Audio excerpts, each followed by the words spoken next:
I wonder if they noticed when they stopped holding hands. Was it that the spark died down, or the weight of life's demands? Jobs and kids and obligations, the cacophony of life's frustrations.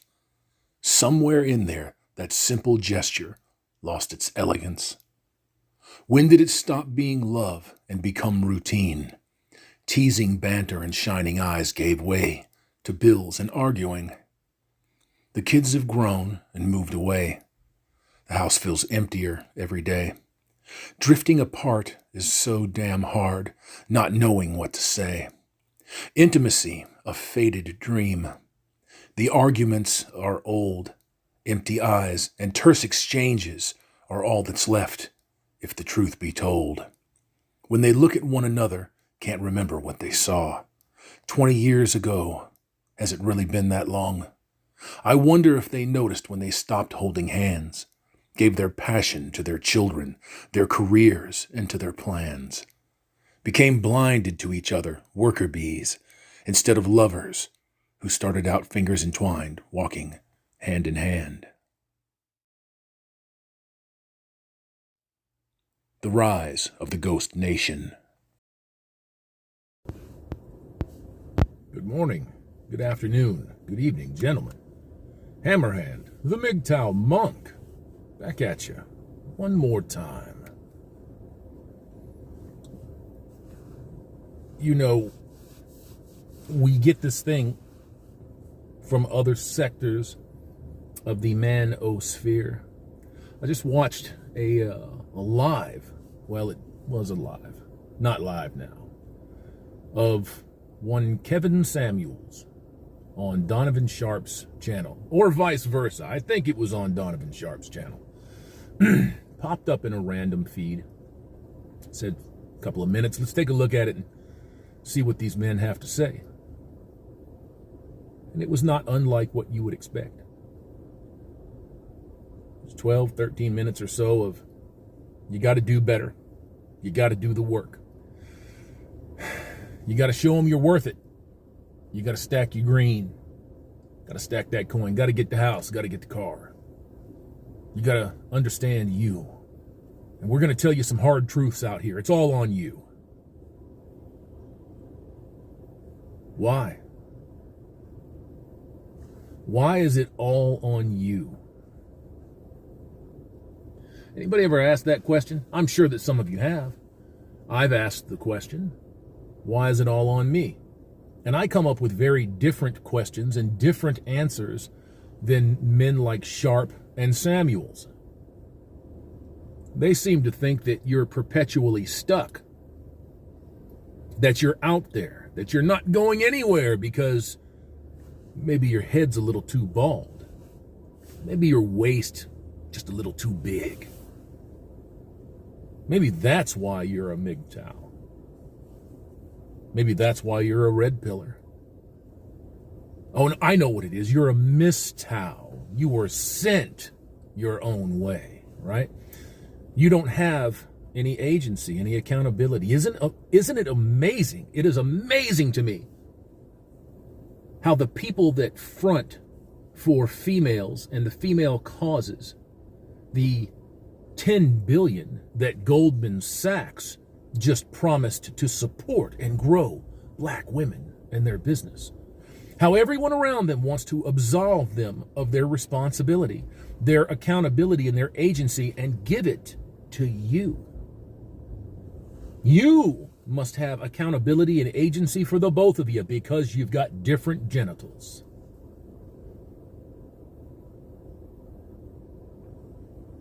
I consider myself fortunate that I am able to see somebody, even an eloquently spoken person, snowing me.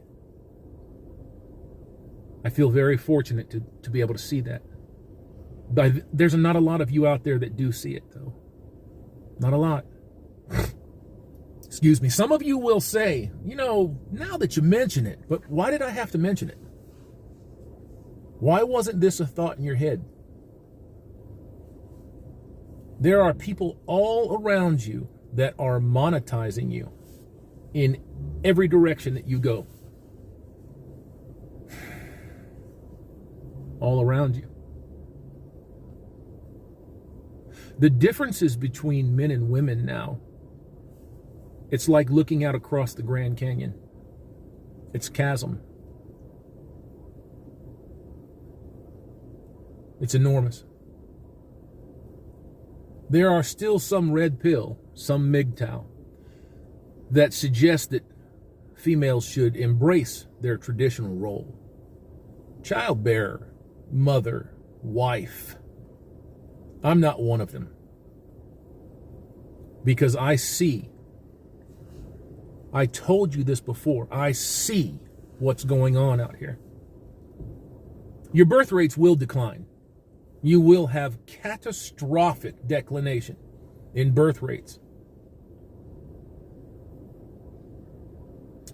I would say, it's just me, that we're probably peaked out as far as population is concerned with Western influence, birth control, feminism firmly entrenched in every Western country and quickly overcoming Eastern cultures now. These women are not interested in bearing your children. You don't have to go to them anymore. If a child, a legacy, is your desire, you can go somewhere else now and do that. You don't need them. Not for that. And let's be frank, they don't want you for that at all. You still have some females out here, some women, that will gladly say, yes, I'm a submissive wife, I want a husband, I'm this, I'm that, I'm the other, and they still show up at the voting booth. You got cuck pastors, gyno cuck pastors, that sit around and talk about how men, specific men, MGTOW, red pillars, decree suffrage. You got the Jennifer Moleskis of the world talking about how they've laid it all at my feet. It's my responsibility? Is it my responsibility? Sir, good pastor, please, preacher of the word, tell me which way to go. And that's nothing more than a show and a put on. I find it very disingenuous that she would have asked that. She knew better than that. She knew that we don't put it at her feet. Put it to the feet of womankind, but womankind is very, very happy to do what they're doing right now, unless they're uncomfortable. Then they cajole, jockey, push around, bully, and intimidate.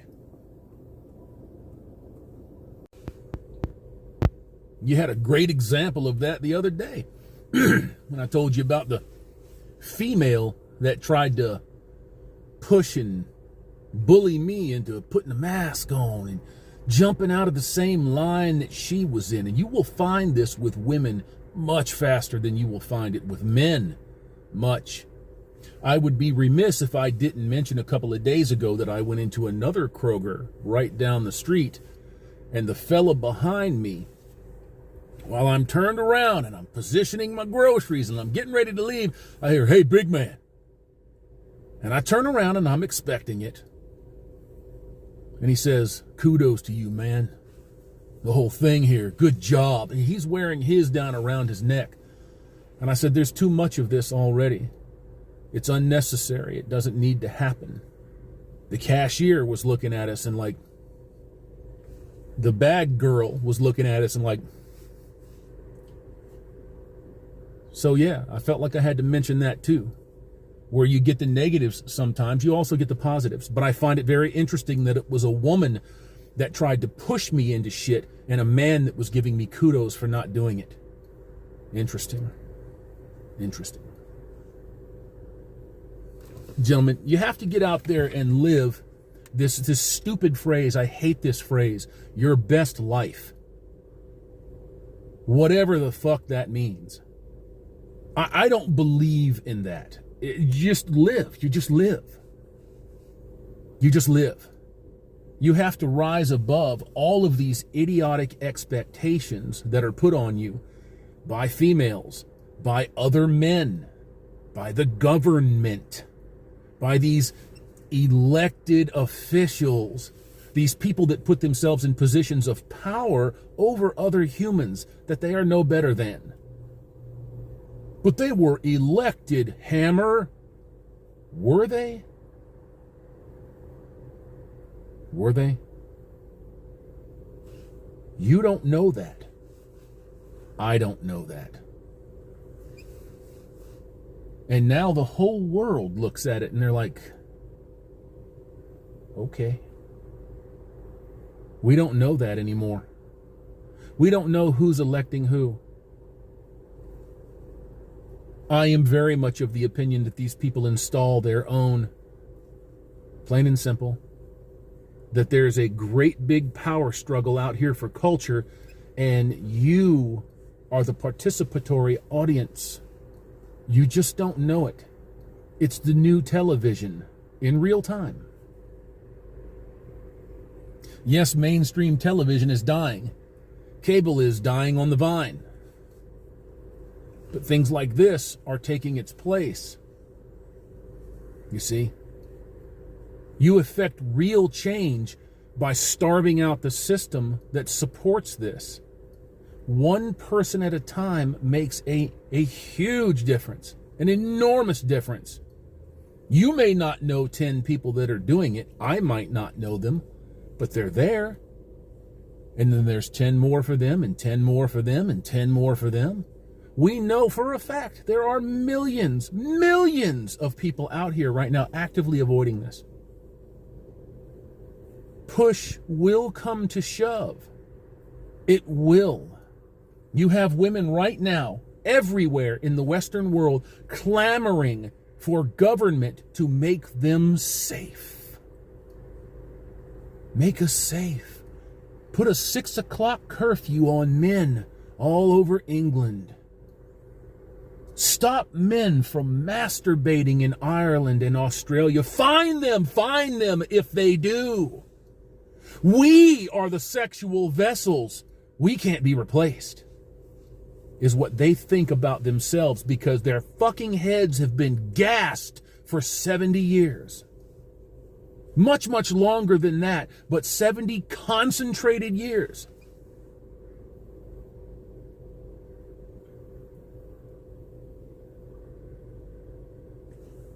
What went off last night? The Grammys. You've got that despicable piece of fucking trash, Megan the Stallion. She a stallion, y'all. And Bacardi 90 proof scissoring on stage. And what else are they doing? They run a promo. For real now. They run a promo of a black man getting pulled over by white cops being executed in the street as part of an ensemble performance.